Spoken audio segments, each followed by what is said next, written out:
Fire Emblem Three Houses released in the summer of 2019 and gave us two new additions to the cast of racist Fire Emblem characters.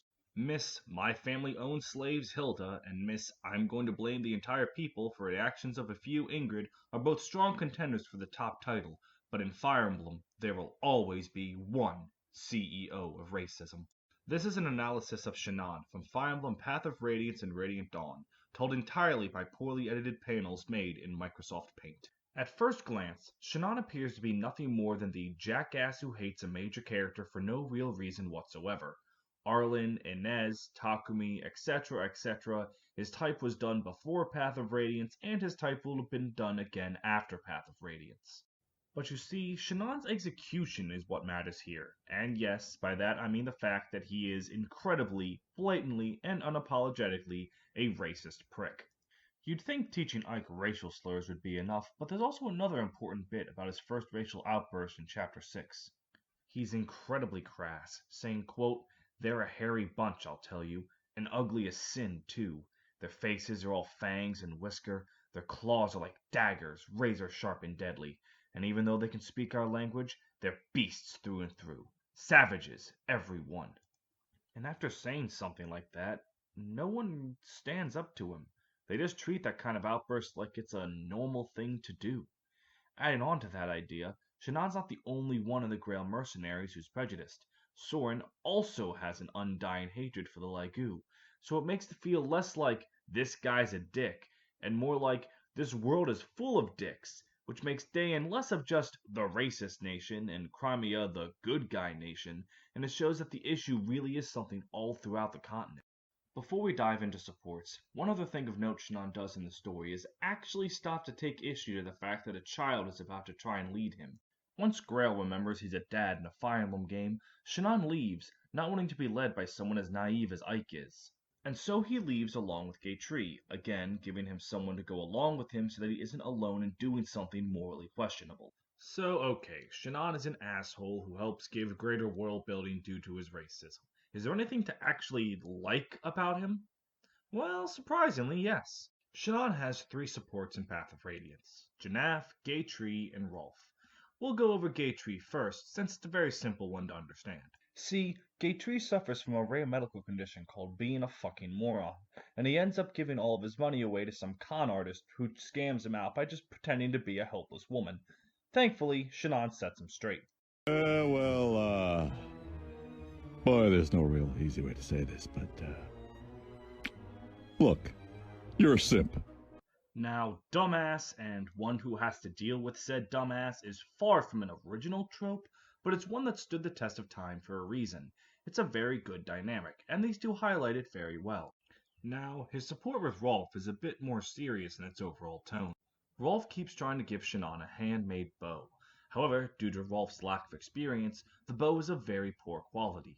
Shinon eventually accepts the bow, only to throw it away so that Rolf himself doesn't go out and try and use it. Rolf gets angry at him and remarks how no one ever lets him do anything due to the fact that he's a child. Shinon then has a little speech about war that's quite poignant, and I feel as though it's worth pointing out the quote in its entirety.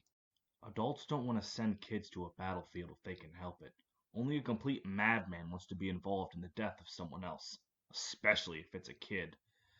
But the sad thing is, it's more about making ourselves feel better than saving the life of another. The fear of being responsible for a death is always in the back of our minds, so we try to lessen the guilt as much as possible.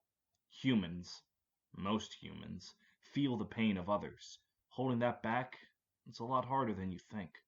A quote like this reminds you that war isn't all fun and games, shocker, I know, and helps ground Shinon's character to a very cold and harsh reality. So, okay, you might be thinking to yourself, he looks after his friend and doesn't want to send a kid out to die, big whoop, he's still an incredibly big racist. And that is a fair point, and a segue into his final support, the Hawk's Eyes Hawk's Eyes. Okay, there we go. So here, Shinon encounters some racism thrown right back at him, though Shinon does 100% instigate it. Janaf starts by trying to figure out who the hell Shinon is, only for Shinon to throw some slurs and walk away. In the next support, Janaf tries to figure out why Shinon fights, because to Janaf, Shinon has no king and no country to call his own. so why does he even bother fighting? And Shinon responds simply, he fights to live, which completely confuses Janaf. Janaf thought humans were nothing more than bloodthirsty animals that live to kill, which, truth be told, is just an absolutely absurd notion and has absolutely no base whatsoever. In the final support, Shinon does start talking to Janaf, and revealing some of Shinon's own personal thoughts and beliefs, and a very important note happens at the end.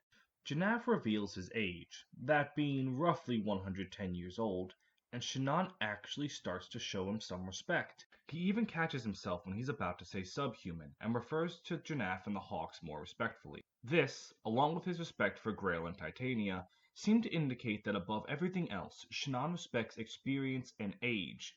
It also explains why Shinon hates Ike, who was coddled for most of his life and, in Shinon's eyes, had everything in his life handed to him. The support ends with Shinon showing the capability of growing as a person, and perhaps one day he'd learn to respect the Lagu. At least until Radiant Dawn forgets this bit and just reverts Shinon back to a racist again. Well, it's not all bad. Radiant Dawn does have a very good scene late in Part 3 where Shinon is selling powerful bows he makes to Amy. It's a good callback to Path of Radiance when he made the bow for Rolf, and shows that he does care about the Grail mercenaries more than he lets on, with Amy confused at the fact that he loves his friends but won't actually admit it to their face. And that's all well and good for that aspect of his character, but he's still just a racist again in this game, and thanks to the magic of Radiant Dawn support conversations, he can't really develop like he could back in the Janaf support. But Radiant Dawn aside, I still think Shinon is a very interesting and well done character, and one with a lot more to him than just furries are bad. If you can look past him teaching slurs to children, a minor hurdle I know, you'll find a very good character there in my opinion. But I am only one man. What are your thoughts on Shinon? Let me know your thoughts on Shinon in the comments, or just angrily tweet me on Twitter at FE_paint, link in the description. I'd also appreciate it if you left a like and subscribed. Those would definitely help increase my serotonin levels. Next video, we're going to tackle a Three Houses character, so stick around for that. Until next time. Change the world. My final message.